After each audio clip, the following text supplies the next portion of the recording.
1, go. Hi, everyone. Welcome to the Thursday edition of ProLine. Along with Jim Feist, I'm Dave Koken. We're going to run through a bunch of different things as we've got, we've got hoops, we've got hockey, Thursday night football, and we're definitely going to focus on that. We've got games available on the website as well. Jim, you've got the play on tonight's game, plus an Inner Circle Sunday NFL total. Yeah, Dave, this is going to be a big weekend for me, and I also have a college basketball game up for today, and I'll have a college game up at least one every day, if not more. And of course, in the college football and the pro basketball, I will have multiple plays on Saturday and Sunday as well. JimFeist.com or VegasSportsMasters.com. Dave's plays and mine will be available each and every day. Make sure you check it out. And the Fast Facts is starting to crank up because we've got enough games to put into the system. And you'll want to check that out as well on JimFeist.com. All right, let's talk Titans and Steelers tonight. Got a few trends we can mention here. As far as the series itself goes, recently Titans have been covering. But Jim, they have not been very good in terms of situations that are out there. They haven't been very good against winning teams, 17-35 against the spread. They're a bad road team against the spread. And this one's interesting. Off a win, when the Titans are off a win, they're 14-36 against the spread the next game. That's really awful. So they're off a win. So for trend players, there's not much question about what to do tonight. Neither you or I would fall into that category. We're not trend players, but the stuff's worth mentioning anyway. Well, there's no question. There's different ways to look at games, and I'm not a trend player, but I don't ignore them. I mean, if I have a side and the trends lean in that direction, it gives me a little bit more confidence, perhaps. But I'm definitely not going to come out of pocket with a bet because of a trend that doesn't make sense. Based on what I'd be disappointed in both of these teams. Actually, I thought that Tennessee would have better production out of their offense. Mariota has not been that what everybody thought he was going to be. They have the two good running backs, but they really haven't produced the way that people expected them to, and the trends that you point out say that, but that's past. And now they go to Pittsburgh, who everybody thought Pittsburgh was going to be an offensive juggernaut, maybe scoring 30 to 35 points a game. They certainly have the talent. They have a quarterback with a lot of pedigree and 2 Super Bowl rings. But the problem maybe that quarterback is at the end of his reign. And we talked about it before. He has talked about retiring.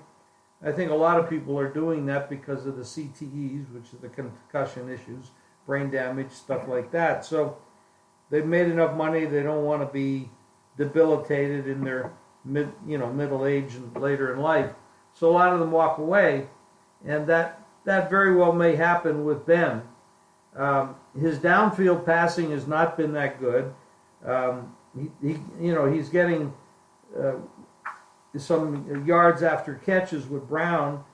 Le'Veon Bell has a lot of yards, but not the same rate per carry. He's got also a lot of carries, which may weigh on his production later in the year because he's really carrying the ball quite a bit.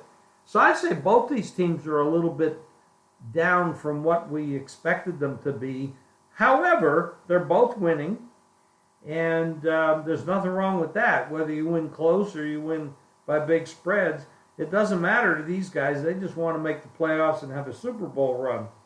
But I could see anybody making a choice on either side of this game. I prefer to look at a game differently than some people, and I do have a pretty good play on this game tonight, and I have it for sale up online right now. Let's also talk about tonight the Warriors and Celtics, because this is a pretty good NBA matchup. Obviously, the best team in NBA is the Golden State Warriors. I don't think there's any argument there.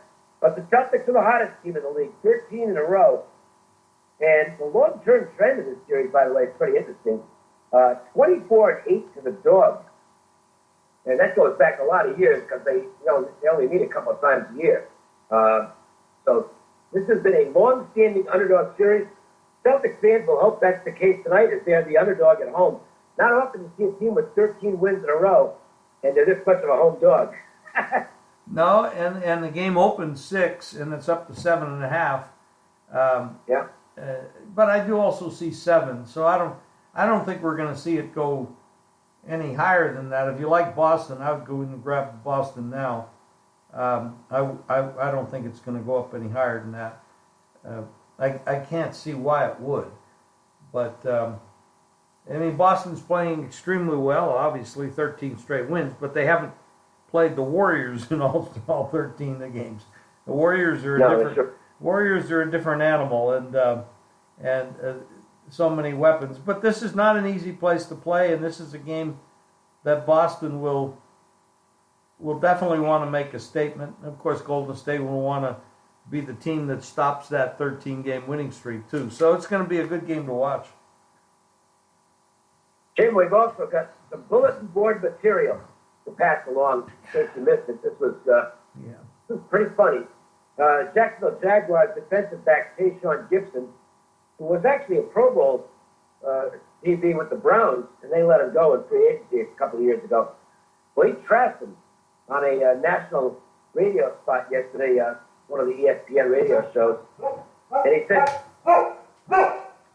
the Jaguars would score 40 on Sunday, and that Cleveland would end up 0-16. And the Browns players are saying they feel disrespected about this. Well, you know, was any other team, I'd probably say, boy, that's some pretty important stuff. I better get on the dog here. They're going to be fired up. And I don't think it matters whether the Browns are fired up. Look, I'm not saying play Jacksonville anyway because there's a lot of points for the Jags on the road, but there's just no way, basically no way I'll bet Cleveland at this point. They're unbelievably bad. I can't buy into this fact that Cleveland is feeling disrespected. Okay, maybe one player that left them is disrespecting them, but let's look at it. How many games have they won in the last 3 years? 2? Yeah. So they deserve to be respected. Yeah, I mean, they don't even belong in the league, for God's sake. I mean, they have terrible management, terrible ownership, terrible decision making. They get all the first and second round draft choices they want, and they still screw it up. This is the same team that passed on Goff and Wentz and Watson, and I mean, it's an amazing organization, and not in a good way, obviously. Disrespected. I think these players they're very used to being disrespected. They walk down the street, they walk into a restaurant, they tell their friends they're professional football, but they don't want to tell anybody they play for the Browns. I mean, for God's sake, I mean, disrespected. That's not a motivational tool for me. Not my mind. The question here is Jacksonville capable of being a road favorite? I mean, now, they're a good team and they play good defense, but you're depending on Bortles to deliver enough points to cover. And granted, I mean, Cleveland last week, they should have won the game, and they ended up losing and not covering. I mean, that's how bad they are. They make an amazing number of mistakes, mental and physical mistakes. So I don't buy the disrespected thing. I think it comes down to X's and O's and whether these teams can perform on Sunday.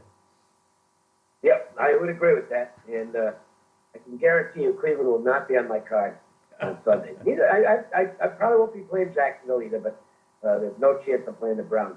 I'll let other people take their chances with them. Again, take your chances with my stuff. And I'm going to be putting up tonight's basketball and hockey in a little bit. Still working on those. Tim, you've got tonight's game in the NFL, plus an Inner Circle Sunday NFL total and some other goodies as well. That's right, and I'm pretty excited about tonight's basketball card too. So I have one game up right now, and I'm watching some line movement. because some of the, let's say some of the sharp players play early and some of them play late. And, I watch a lot of that because not only my own handicapping and my own sources of information, but I do monitor some very strong players that come in with serious money on some of these games, and I will be passing that along should it develop as the day goes on. So JimFeist.com or VegasSportsMasters.com, you can get Dave's plays and mine and Hank's, and he'll be posting horses, of course, this weekend. That's going to do it for our Thursday edition of Pro Line. We'll do it again on Friday. For Jim Feist, I'm Dave Cook, and have a great night. We'll talk to you later.